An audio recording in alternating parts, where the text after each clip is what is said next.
ইল্লত যায় না ধুলে, স্বভাব যায় না মরলে।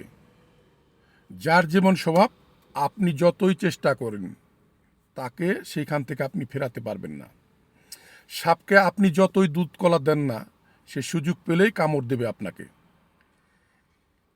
যারা আওয়ামী লীগ বিরোধী, স্বাধীনতা বিরোধী, রাজাকার পুত্র এবং তার নাতিপুতিরা কখনোই আওয়ামী লীগকে সমর্থন করবে না।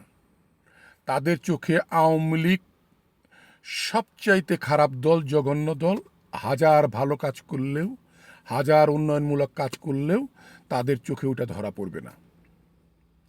অন্যদিকে যারা আওয়ামী লীগ বিরোধী, আওয়ামী লীগকে দেখতে পারে না, তারা যদি জঘন্যতম খারাপ কাজ করে তাদের চোখে তারা ফেরেশতা।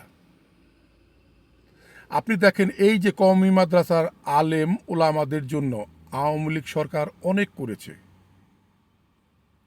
এই আলেম উলামাদের এবং মাদ্রাসার ছাত্রদের উঠিয়ে আনার জন্য তাদের মাদ্রাসার সর্বোচ্চ ডিগ্রিকে জেনারেল লাইনের এর সমমর্যাদা দিয়েছেন আওয়ামী লীগ।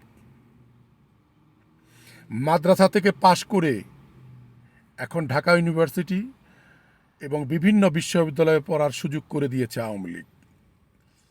সারা বাংলাদেশে 560টা মসজিদ নির্মাণ করে দিয়েছে আওয়ামী লীগ।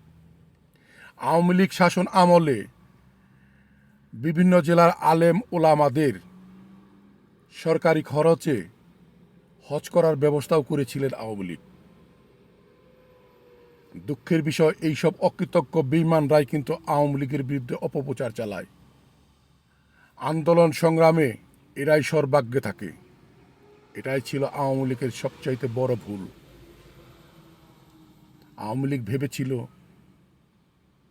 এই আলেম উলামাদের জন্য কিছু করলে এরা হয়তো আওয়ামী লীগের পাশে থাকবে না। এটা ছিল আওয়ামী লীগের চরম ভুল। তাই মনে রাখতে হবে আওয়ামী লীগকে, আগামী দিনে আওয়ামী লীগকে এইসব ভুল শুধরে পথ চলতে হবে। জয় বাংলা, জয় বঙ্গবন্ধু, জয় হোক মেহনতি মানুষের।